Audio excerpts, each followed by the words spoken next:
Long live sports, long live fantasy sports. Matthew Berry in a minute talking running back. So here's the question. Which running back owns the record for most fantasy points in a season? LaDainian Tomlinson, Adrian Peterson, Priest Holmes, Mina, and Jalen. What say you? You want to go first? Yeah, I'll go first. I used to once think I was Ed Too Tall Jones. I played defensive end. So Priest Holmes had an amazing season. I talked to our guy on the stage, B. Lover. I think he had like 25, 27 touchdowns. And he caught a little bit out of the backfield. Adrian Peterson had a 2,000-yard season. What I'm thinking of. But he didn't catch a lot out of the backfield. I'm going to go with AP. I'm going to go with that 2,000-yard season. I'm going to go with the guy who won MVP, LaDainian Tomlinson. That's correct. LaDainian Tomlinson is the record. In 2006, the same season he scored 31 touchdowns, and the same season he was named the league MVP. And that brings us to our fantasy MVP. Matthew Berry is back, hour number whatever, at this point of the fantasy marathon. And let's talk running backs in this hour. And we're going to ask for your top 4 this season. Go. Yeah, well, at number 4, and you'd love any of these guys, but Ezekiel Elliott comes in at number 4 for me. 25 regular season games, 25 total touchdowns. He's going to be the entire offense. Look, at least 20 carries in 84% of his games. Last season on a per-game basis, he was RB2. I think he gets even more work this year. At number 3, fully healthy from the wrist injury, David Johnson. He was the number 1 player in all of fantasy in 2016. His 407.8 points, still the most by any running back since 2006. LaDainian Tomlinson, as we just saw in the trivia question.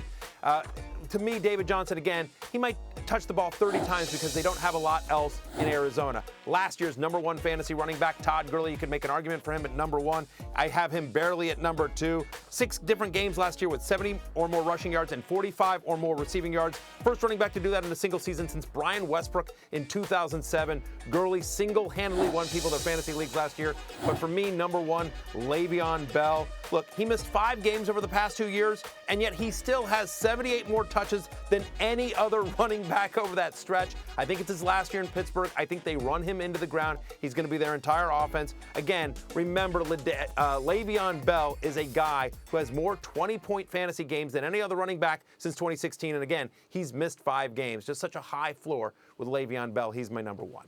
All right, I want to talk about rookie running backs because we've seen lately they come into the league and they just go crazy, including Elliott a couple of years ago and Kareem Hunt and Alvin Kamara last year. And you know where this leads me. Where are we on Saquon Barkley? We're very high on Saquon Barkley. He's my number 5 running back overall. He's a first-rounder for me. He's not going to get out of the first round in any fantasy draft where they know what they're doing.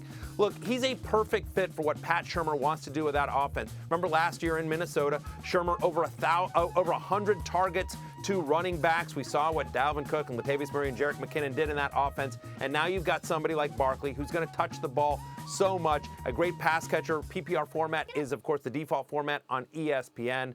My expectation is a big, big year coming for Saquon Barkley, who needs to be a success for the front office in New York. He's going to get every opportunity. Volume will be key for Barkley. All right, so everyone sees him coming. How about someone that people don't see coming? How about a sleeper? Well, a question I get a lot is who's this year's Alvin Kamara? And you remember last year Kamara was the number 3 running back on a very good offense. So how about a number 3 running back on a very good offense in Aaron Jones? Okay, I know he's suspended for the first 2 games, but Aaron Jones to me is the best running back on this team. Very, very explosive. Of running backs last year with at least 75 carries, he was second in terms of percentage of carries that gained at least 15 yards. The only guy better, Alvin Kamara. Jamal Williams, by the way, dead last in that statistic. Ty Montgomery, more of a tweener. He's going to be some wide receiver, some running back. I think Aaron Jones takes that backfield over by the middle of the year, and he's dirt cheap in fantasy leagues. People are worried about that 2-game suspension. All right, and how about the opposite of that? How about someone to stay away from? Yeah, I'm not crazy about Kenyon Drake in terms of where he's going in ESPN drafts. He's being drafted as a top 20 fantasy running back. I'm not convinced he does that this year. Remember last year he converted just 8.3% of his red zone carries into touchdown. The NFL average was 16.6. They added Frank Gore, and they have Kalen Ballage there, who I think is a nice rookie, very interesting. I think it's going to be more of a running back by committee. Kenyon Drake, who a lot of his fantasy value last year was, increased by big plays, and that's part of his makeup. I know he's a home run hitter in Alabama, but I don't think they want him to be a workhorse back, and that's what he's being drafted as right now. So I'm concerned about him, given where he's going in the rankings.